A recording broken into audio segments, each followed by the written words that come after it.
Hi, Christopher. How are you? I'm good. How are you doing? Yeah, doing great, thank you. And very excited to be able to talk to you today because Loki, one of my favorite, well, actually my favorite MCU TV show, particularly season two. So I can only imagine how excited you must have been to come on board and work on the show. Absolutely. It was yeah, I think I loved the first season. So when they asked me if I was interested in the second, it was yeah, very exciting. It was my first sort of going off into TV and streaming. I've worked in features all my life, so it was pretty exciting to go into a slightly different medium of long form storytelling, and certainly a story that I think is worth telling. It was very interesting, yeah. Yeah, for sure. And well, I actually want to start at the end with that incredible God Loki sequence as we see his TVA uniform transition into that new costume and the horns that I know everyone was talking about at the time and still are. Could you maybe just talk us through the complications of a sequence like that and how we see that transformation?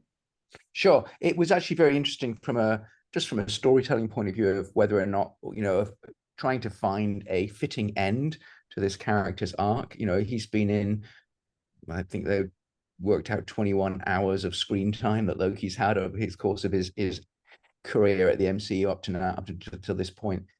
So we sort of were trying to figure out a fitting end that was a well-earned moment. And a lot of the stuff that we'd done prior to that was very grounded in terms of the visual effects, and the aesthetics of the show was very analog and what we called lo-fi in our sort of approach, intentionally to make it feel more sort of the era of this sort of 60, 50, 60 sort of, you know, look that had been established in the first season and then carried over into the second. So it was trying to find a slightly different way of presenting the MCU world. But that end had to be sort of everything, had to be, the full thing, everything thrown against, thrown, thrown at the wall and hoping that it would stick, as it were, in terms of an aesthetic and an idea. And so when the scriptwriter was like, how do we, Eric, and how do we develop this character so that he can eventually climbs the stairs, and what does he do and how does he do it? And it was a constant evolution of ideas. um, and they struck on this idea of he climbs the stairs to hold time itself together. And then we sort of started playing around with the idea of, well, maybe at the end, when you pull out, what is it you see when you pull out of this loom? What does it mean? Has Loki disappeared? Is he gone? Is he dead? Is he alive? Is he, what are all the, and a lot of it was, let's let the audience decide. But there was also this idea of, well, maybe if we could tie it back into the tree idea, the tree of Idrisil, which was established way back in the Thor mythology and the Thor and Loki Asgardian mythology, and was first seen, I think, in Thor 1, and the title sequence when you pull out at the very end of the film and you see Idrisil as this sort of galactic form. So we went back to that, and I sort of looked at that and said it was such a spectacular moment. Can we sort of come full circle and bring it back to that?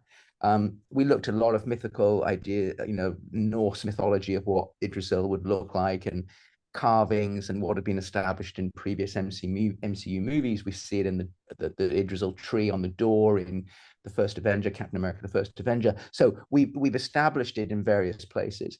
Um, and so we started playing around, and I sort of drew up some artwork of rough ideas of what it could look like and how we pull out and what does it mean and all this kind of stuff. So once we sort of figured out a sort of a logic of where we were trying to take the audience, it was then, like you say, executing. And it was a huge challenge for, in the world of visual effects. We went to Frame Store to do that end sequence. And we very, very carefully prevised it with their team and figured out exactly what it would look like shot to shot based on what the directors, Aaron and Justin, our directors and executive producers of the entire show. They directed 4 of the episodes, but were key in creating the look and the sort of the visual direction and the tone of the whole show. But so what they were after, and what the studio was after, and what Kevin Wright, our executive producer from Marvel, and all these people, everyone's ideas were sort of on the table, and we came up with this sort of look, came up with this previs, and then shot Tom against a blue screen, which was very unusual for us. Most of our worlds that you see in the show are at least heavily based or entirely practical. Kasa Faharani was our production designer, who was also the production designer from season 1, so incredibly talented, knows his stuff about the TVA. I mean, he's a total reference book, he's walking reference book of what TVA is and what Loki is and what it all means. He also directed episode 3 of the season, but brilliant and wonderful collaborator. But so a lot of the sets had been previously practical, but in this particular case, it was a blue screen, and we created these blue screen stairs, and we did a couple of different versions of the steps, some rugged and rocky so that it would give Tom some movement, and some were flat.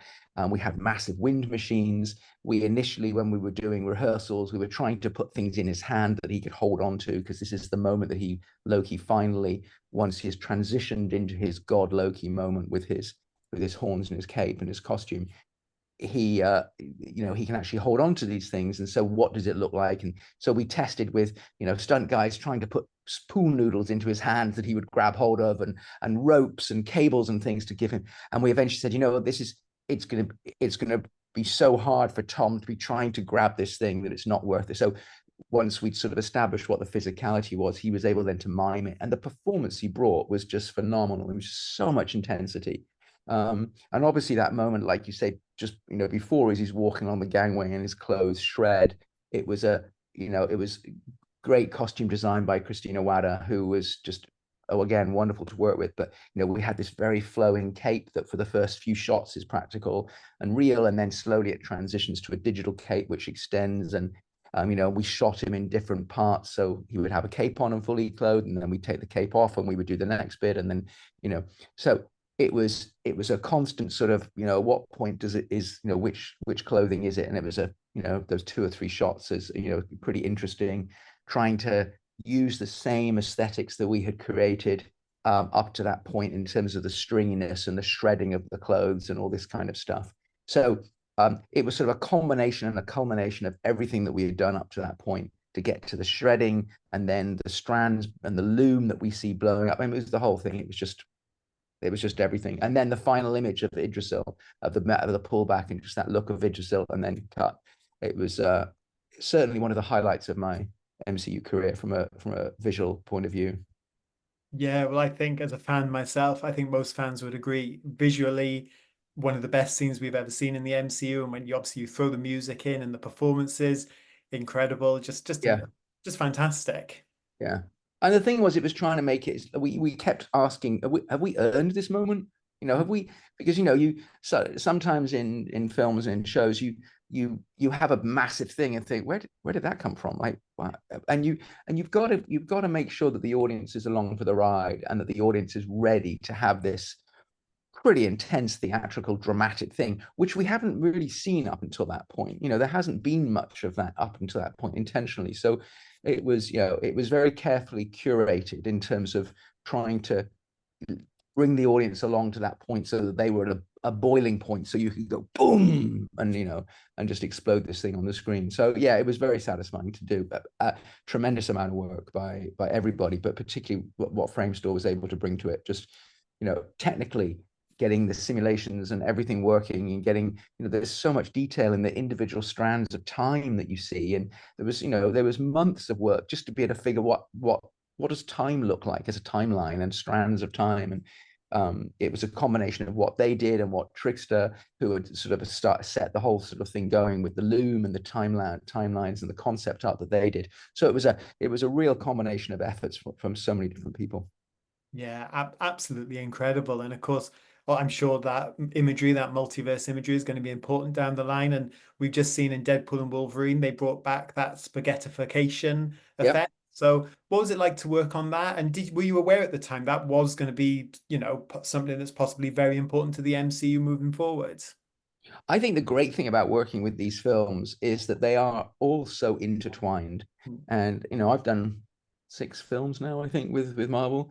And the beauty of it is seeing all the sort of the time, the things that are connected that you never thought would be connected.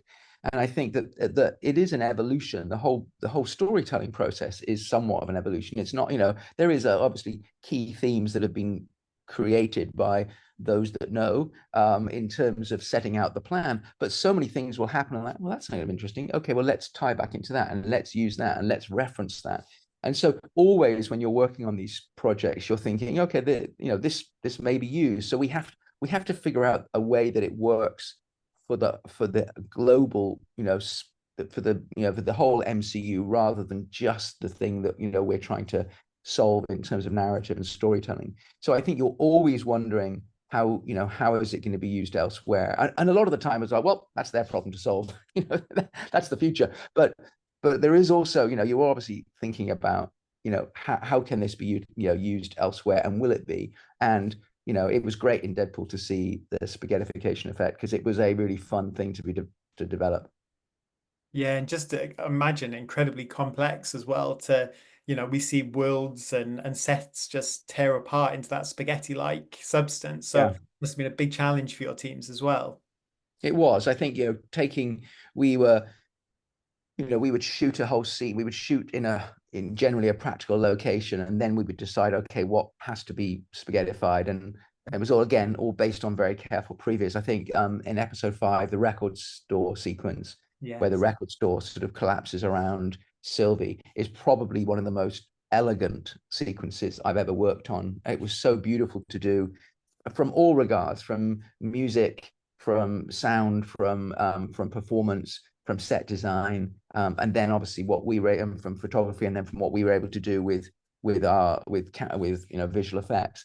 And again, very carefully prevised. That was prevised by Frame Store, and again, they took on the role of sort of doing the spaghettification world as well, and spaghettifying things. And that was it was photographing the world, shooting the scene. Everything outside the window is blue screen. So the cutesy American town that you see, the generic, Midwestern town, is the idea that you see out there, is all CG. And because obviously we were shooting in the studio, but other than that, it was a fully enclosed set.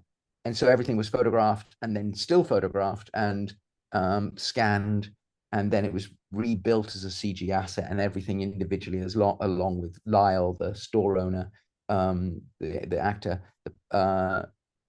Everything was then spaghettified and drawn out in these strands, and again, trying to find that look of what spaghetti looks like, and trying to make it feel tangible and physical, and something you could almost hold. And obviously Sylvie at one point tries to grab, and it just dissipates in her hand and disappears. But trying to find an elegant solution to all of that, to show death of something, but in a very unique way. Yeah, well, again, amazing. And obviously, this season takes us back in time as well. And part of that is Miss Minutes gets a new look, both small and giant sized. And Yes. I know that's something fans really responded to. How much fun was it to work on that character, but to put a new spin on her from what we'd seen in season one? Yeah, it was really great. Rising Sun Pictures was the visual effects company in Australia that worked on that, and they brought a sort of a new level of finesse to the animation, which was really beautiful. And they, in particularly in episode 3, where we go back into the Chicago World's Fair, Industrial Light and Magic had been the visual effects company that had worked on all the set extensions, and then the full CG set builds, and the Ferris wheel that we see, again based on a very large set that was built in the back lot in London where we were shooting, and again built by Kazra and the art department. And it was a full street that they created, but everything beyond it, everything had to be topped up. We had a Ferris wheel that was a Ferris wheel carriage that was on a gimbal that rotated, that was able to slide and rotate, so that we were able to bring it in, have people walk on, and then bring it out, and then cut. And so we were able to try and get as much in camera as possible, with then doing a set extension for the bits beyond. So ILM took care of that, but RSP were doing Miss Minutes. Sandra Balej was our additional visual effects supervisor, and she sort of managed to get, or worked with the companies doing those particular scenes, and did a brilliant job. But trying to create something where Miss Minutes goes to black and white, and what does she look like if she's trying to turn into something? It's very odd, the whole idea of like, oh well, this is an orange clock in color is terrible, so let's go black and white. And if you think about the logic, it makes no sense. Like, well, the world isn't black and white. What? So there was everyone, we were all scratching our heads thinking, I'm not sure the logic really works, but the storytelling works. And that's the real key with all of this stuff, right? That it's not there is a very very well considered, thought out process that goes through every single decision you make. And sometimes you say, yes, I logically that makes sense, but from a storytelling and narrative point of view, this is clearer to do this or whatever. And so you make those decisions very consciously. And I think trying to create a Miss Minutes, which was she was, you know, much more harking back to the 1940s original Disney cell animation. That was our original idea. And we had at one point played around with the idea of going back to full hand animation and on 4s or 6s or 8s or something, so that we would really sort of nail it. And we looked at it and thought it was just so, it just felt a little bit too off-putting, and a little bit too out of character of what we'd established Miss Minutes to be. So again, it's trying to find that a nod to the 40s animation, but not going all the way, you know, and having a slightly more classic look. And then when she turns into Ghost Miss Minutes, so much fun, you know, and there's interaction with the set throughout. You know, there's a bit of bunting that goes across that she hits, and it drops to the ground, so that she's physically there. And is she there or isn't she there? And it was something that was established in season 1 as well, of her, is she just a hologram or is she practical? And it's like, well, she does actually react to things, or things react to her. So maybe there's a touch of physicality. So again, we tried to play with that a little bit as well. Yeah, and I loved in particular that scene where her face is almost imposed on one of the mannequins. It's almost like a horror-like scene when she's talking to Yes. kindly. That was a great moment too. Yeah, absolutely. Trying to find that right amount of like, ooh, creepy. And it was like, ooh, creepy. That's just like, yeah, yeah, yeah. And we went that far. You know, we went as far as like, okay, this is no, no, no, we can't do that. That's just too weird. But you wanted it to be just horror enough, and just for long enough for the audience to what? And then you cut back to Timely's expression. So it's all again carefully curated, and it was so much fun to do. And they, you know, and RSP did such a brilliant job just nailing those performances and the subtlety.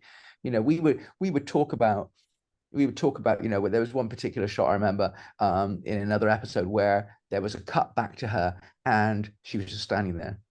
And we had one where she was standing there and she blinked twice, and she'd tap her foot and she'd lift her arms up, or she just stood there. And we had, you know, 20 different versions of this reaction shot of what works best, what elicits the most humor. And it was just the deadpan stare, just doing almost nothing, you know, just a slight raise of the eyebrows or something.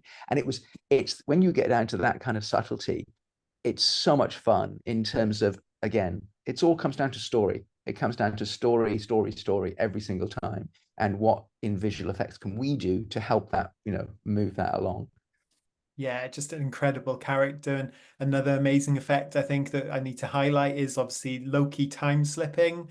I was going through the show again today and trying to, you know, freeze frame it at certain points, and it looks very gory and it's very unique and very weird. So how did you find the right balance there? Because obviously this is a family friendly show to some extent, you know, it's not an R rating or anything like that. So how did you find that right balance of almost horrific visuals with, you know, keeping it in tone with the MCU? Yeah, very tricky. And you know, the directors were definitely Benson and Moorhead were definitely like more gore, more gore. I'm like, well, we can do a little bit. We can do a little bit. And I want to see his teeth, and I want to see it pulling apart, and I want to see the eyeball. But you know, and so those were hand painted frames often at the end. Once we got the everything else, it was a really interesting process trying to find, you know, create time slipping. It was something which was, you know, we were basing it on, we looked at long exposure photography, and we looked at cubism art, and we looked at paintings from Francis Bacon, where you have the multiple facets of the face, and you know, in the same image. And we looked at all these ideas of what does it do to, you know, when you see time, and you see, you know, time in a slightly different way, how can you portray that? And we came up with this idea of this multiple, effectively multiple exposure look, and then wanted to connect the images and saying, well, let's make it physical. And one of the things that we had done previously, we knew we were doing with particularly the spaghettification and any representation of time, was that it was always lines and strings and strands. And so we wanted to bring that in as well. So you can see that between the different poses or the different moments we see, we actually extruding again this almost taffy-like material, this stretchy strand-like material between the poses, to imply this idea that there is connection between these moments in time, but also to relate it to the string, what we call string theory as our local, you know, colloquialism. But but the challenge was, okay, what are those performances and how do we capture those performances? And you know, we'd come up with some ideas, and then we went onto set, and with Tom we did some tests of you know, saying, okay, well, give us 8 different poses or 8 different things of moments of coming in, look, being anguished or twisting or, you know, calm, or just give us some things and we'll play with them. He did that, took it to Framestore, who came up with, in their viz dev, in their art department, came up with some concept art and then animated concept art. And it got to a beautiful stage. We took it back to Tom and said, and everyone, and said, okay, here it is. And we showed it to Tom, and everyone's like, this is great.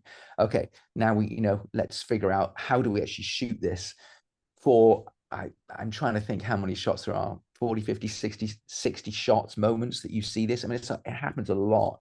And it's like, how do you shoot that on a production schedule, which is pretty tight? You've got a couple of weeks to shoot an entire movie, an entire episode. So it's like you've got to be quick. And you know, the last thing you need is visual effects saying, stop, everyone stop. I need to now get, you know, you need to figure out a way. And we sort of got it down to a pretty much an art that once we photographed the moment and the directors were happy with the performance, they'd look to me and said, okay, he's yours. And we then shoot a clean plate, so we had nothing going on at all. We clear everybody out, all the actors, other actors out, and then we bring Tom back in. And if we had time, we'd slide a green screen behind him or blue screen behind him, but generally we wouldn't. We would just shoot him against the scene. So depending on what we were doing, and I would just direct him and say, okay, give us a performance of lunging. Now give me a twist. Now very slow. Now give me a voluminous, you know, hands out. Now just do. And I was just trying to think of all the different things that we could then potentially in editorial piece together. Editorial then took all those pieces, they came up with a rough timing, and we sent that off to Framestore, who then, with all the other performances as well, we said, okay, use this as a base. They came back with a more refined timing, sent that back to editorial. Editorial said, yeah, that was great. They took it back. They then created a CG verse, and they tracked Tom. They created a CG version of Tom, and then did all these extrusions, rendered it, and then comped it in. Once we were happy with that and everyone was good, we said, okay, now the gore pass. And then they would go back and they would hand paint these frames in. And it was pretty great. Most times it went pretty flawlessly through. Occasionally there was, you know what? Now we're looking at it. Can we have one more beat in there? And unfortunately, that meant it went all the way back to the beginning. So it was it was a pretty good system. But obviously there are always exceptions where, well, that didn't quite work. But yeah, really pleased with again, trying to find something expressive and that tells the story. There's a line in the first episode to the effect of when Mobius is describing to Loki what it looks like. He said it looks like you're dying and being born all at the same time. So what does that look like, and how gruesome is it?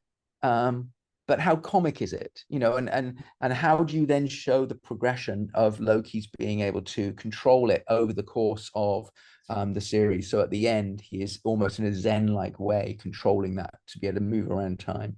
So yeah, very, very fun to work on. Yeah, well, jaw-dropping to hear about that process. And, you know, we've talked about some really incredible visual effects. And just finally for you, Christopher, you know, I'm just curious, in terms of a hidden visual effect, something, you know, as an audience member, we might not know is VFX. Did you have any favorites in that respect, whether it was enhancing a set or just a minor tweak to a scene? Because I know sometimes those visual effects are the best ones that we obviously don't know about. I mean, I think, yeah, like you say, there are a lot of things in here. I think one of the things that stands out to me that I look at and think that was great was the McDonald's scene. We shot the exterior, the interior was, it was a restaurant that we found in England where we were shooting, and it was a old Indian restaurant, sort of a, I say derelict. I'm not sure if that was the, you know, but anyway, it was an unused, or it was, you know, Indian restaurant that then we found the location. It was just on a road next to a field, pretty, you know, spaced out from anywhere else, which was sort of pretty ideal to show for. I'm trying to think which state we were pretending it was in the States. I can't remember. But somewhere middle America, sort of a very sort of cornfieldy type feel out there, and where Sylvie arrives, and the actual interior of the set was totally transformed by the art department, of the location was transformed. They created a, you know, 1980s McDonald's. I mean, it was amazing. You know, McDonald's were there advising. The whole crew had McDonald's when we were shooting it for the couple of nights. You know, they brought in trucks, and you know, and they had classic McDonald's burgers. It was brilliant. The whole thing was really set up. But the interior of the set was totally McDonald's. But the exterior, you know, they did a little bit. They put a they put an MC, yeah, they put an M that put the McDonald's logo, I think, in one particular place. But other than that, it was still the same. And we had to replace the roof and put what's called a mansard roof, which is this sort of roof that is very classic McDonald's. And then we put a McDonald's sign on the top. We put other McDonald's signage. We cleaned things up, and that was work that was done by Fuse Effects, and it was beautiful. And it was one of those things that you look at and think, yeah, you wouldn't know that it's not real. And it's that kind of stuff which is really great. I think it's working hand in hand with the art department, and in that case in visual effects, and coming, and everyone knowing, you know, going in, okay, well, if you build this much, we'll do the top up here, or if you can shoot just within here, then we have fewer shots. We were very conscious trying to only use visual effects when necessary on this show, and I think it shows. You know, I think it's you know, it feels hopefully pretty tangible and real, because most of it is tangible and real, and I think everyone did an amazing job, and it was a real great collaboration between so many departments. Yeah, well, that is absolutely amazing, Christopher. Thank you for taking the time today, because there's no exaggeration to say you've worked on some of my favorite MCU films: Guardians 2, Captain Marvel, Age of Ultron, and now Loki, my favorite MCU TV show. So congratulations for what you've done on this Thank you one. very much. Really amazing to speak to you, because I think the work you've done on this just staggering. It's a fantastic show. Great. Well, thanks very much. I appreciate it.